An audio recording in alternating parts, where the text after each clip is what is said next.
They're on the ball watching inside they huddle, so I know what count gonna be on everything. I was good before I got there, and so I just made you better.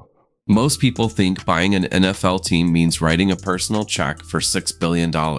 That you need to already be a Walton or a Kraft, old money, generational wealth, a private jet, and a Rolodex full of billionaires. But here's what nobody tells you. The biggest NFL deals in history weren't funded that way, and the rules just changed in 2024 to make it even easier to use other people's money. So in the next 10 minutes, you're getting the exact financing blueprint that closed a $6 billion deal, and it starts with understanding one thing most people completely miss about how elite ownership actually works. This is where the deal gets built. Your syndicate is the group of limited partners, individuals, families, or approved funds who collectively cover the equity beyond your personal stake. They put in capital, they get minority ownership, they benefit from the appreciation, and they get zero operational control. They're passive investors buying into one of the most reliably appreciating assets on the planet. There are now two categories of LPs available to you. The first is the traditional individual or family LP.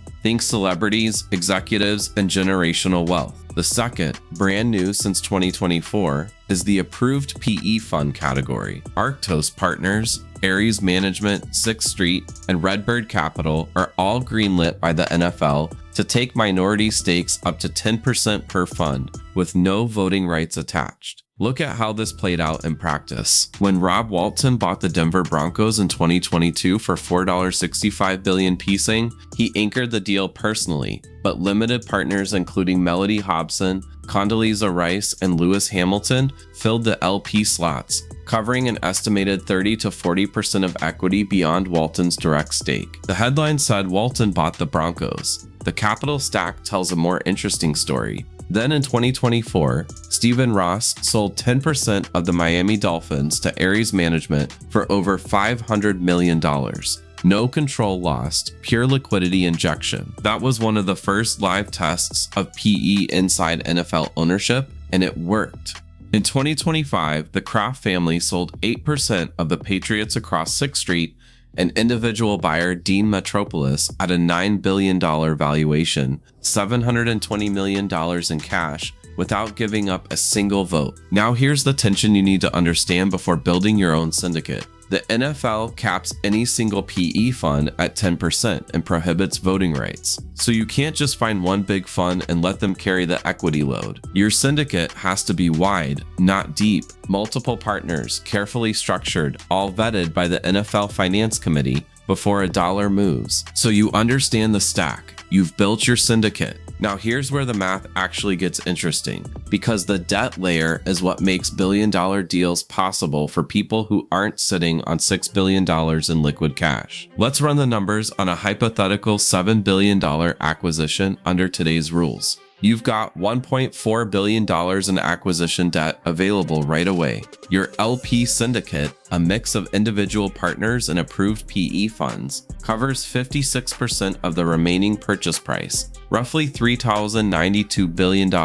Your personal equity stake comes in at around 24%, which is $1.68 billion.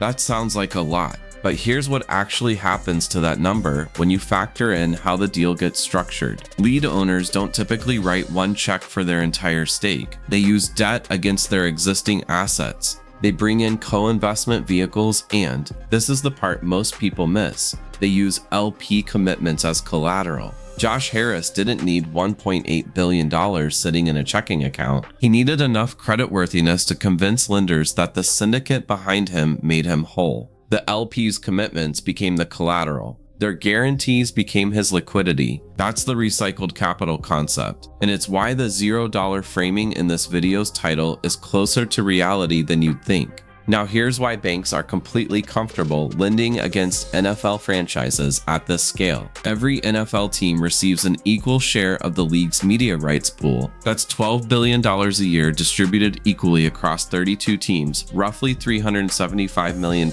per team per year, before a single ticket gets sold. before a single jersey moves off a shelf. It's as close to guaranteed revenue as exists in professional sports. Lenders aren't betting on whether your team wins, they're lending against a broadcast contract that runs through the 2030s. That's why acquisition debt at the $1.4 billion ceiling is easy to place. The asset pays the interest, and that brings us to the most important concept in this whole playbook: revenue recycling. Once you own the team, the annual distributions from media rights, gate revenue, and sponsorships don't just go into your pocket. You route them back toward paying down acquisition debt. The asset literally pays for itself over a 7 to 10 year hold. You leveraged your way in, and the cash flows dig you out. That's not a loophole. That's how every sophisticated leveraged buyout works, applied to the most recession-proof asset class in American sports. Here's the appreciation angle that makes LP syndicate slots fill so fast. Average NFL team value went from $4.5 billion in 2022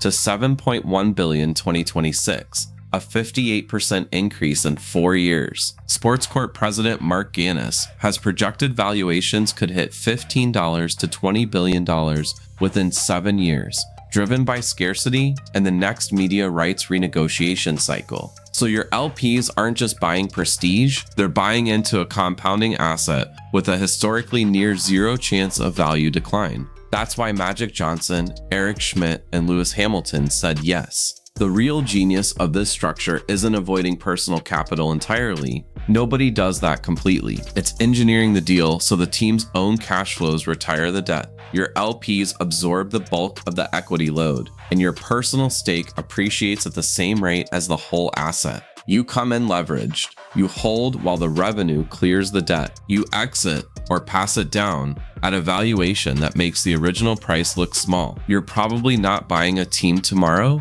but you can get inside the deal ecosystem faster than you think. 3 roles that put you in the room: sports investment banker at a firm like Inner Circle Sports or Rain Group, where you're literally building the capital stacks we just walked through; PE fund analyst at an NFL approved fund like Arctos or Ares; or an NFL focused legal advisor structuring LP agreements and handling league vetting. The one skill that opens every door is capital stack modeling. Build a debt, equity, and LP waterfall in Excel, and you can speak this language in any ownership conversation. Try modeling that hypothetical $7 billion deal using today's debt limits and drop your numbers in the comments. The $0 framing is real in spirit. Sophisticated buyers engineer deals where the asset, the debt, and other people's capital do the heavy lifting. The NFL just opened the door to private equity. If you want to understand how PE funds actually value sports assets, watch this one next.